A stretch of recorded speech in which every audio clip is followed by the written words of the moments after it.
Friends, आप लोग कैसे हैं? आशा करता हूं कि आप लोग अच्छे होंगे। आज हम आपको एक ऐसी स्टोरी सुनाने जा रहे हैं जिसको सुनकर आप दंग रह जाएंगे। एक ऐसी जगह जहां पे आज सरकार तक मानती है कि वहां पे भूत है।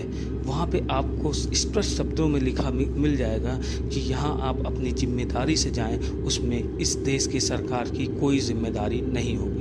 तो आइए देखते हैं आखिर वो कौन सा आइलैंड है, कहाँ का आइलैंड है, जहाँ पे ऐसा क्या हो गया कि वहाँ सरकार तक उसे बुधा आइलैंड के नाम से जानती है। तो आइए शुरू करते हैं। तो 16वीं और 17वीं शताब्दी के बीच में जब यूरोप में युद्ध हो रहे थे, तब इटली के सैनिक भी उसमें भाग लेने गए थे। और वहाँ पे जब युद्ध खत्म हुआ तो उसी समय एक प्लेग नाम की भयानक बीमारी शुरू हो गई, जिसके बाद इटली के सैनिक जब वापस आने लगे तो अपने साथ ये एक भयानक बीमारी भी लेके आए और इसका संक्रमण काफ़ी तेज़ी से लोगों में फैलने लगा। तो इटली सरकार ने एक फ़ैसला लिया कि अब जिस भी आदमी को प्लेग होगा उसे 40 दिन के लिए क्वारंटाइन कर दिया जाएगा इस पेलोग्लोविया नाम के एक आइलैंड में, जो कि वेनिस और लीबो शहर के बीच में था और उसके आसपास कोई भी जगह नहीं बसी थी। उसके आसपास चारों तरफ पानी था। तो इससे लोग जिनको ये प्लेग नाम की बीमारी हो जाएगी वो किसी के कांटेक्ट में नहीं आ पाएंगे और बाकी लोगों की जान बच जाएगी। लेकिन 40 दिन का जो इन्होंने क्वारंटाइन पीरियड रखा, उसके बाद भी लोग ठीक नहीं हो पाते, क्योंकि उस समय कोई वैक्सीन नाम की चीज़ नहीं थी और उसी के साथ साथ इटली में संक्रमण भी काफ़ी तेज़ी से फैल रहा था।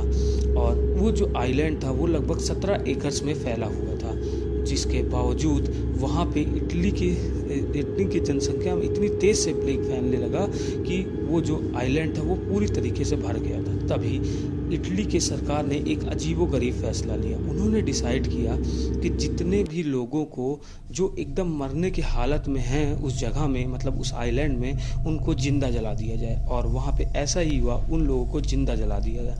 कहा जाता है कि लगभग 1 लाख से ज़्यादा लोगों को जिंदा जला दिया गया और बाकी जो लोग बचे थे वहाँ पे, वो भी प्लेग की कोई वैक्सीन न होने के कारण उनकी भी मृत्यु हो गई। जिसके कुछ सालों बाद वहाँ पे एक और बीमारी फैली जिसका नाम था ब्लैक फीवर। उस ब्लैक फीवर का भी संक्रमण काफ़ी तेज़ी से फैल रहा था, जिसके बाद इटली ने फिर वही तरीका अपनाया। उन्होंने फिर से लोगों को उसी जगह पे क्वारंटाइन करने का फैसला लिया और फिर वही कहानी रिपीट हुई और लोगों की मौत होना वहाँ पे काफ़ी तेज़ी से शुरू हो गई, क्योंकि उस समय ब्लैक फीवर का कोई भी इलाज नहीं था। जिसके बाद मीन के लिए, उस आइलैंड के लिए ऐसा कहा जाने लगा कि वहाँ पे जितनी मिट्टी नहीं है उससे ज़्यादा इंसानी जिस्म की राख है और इंसानी हड्डियाँ भी हैं।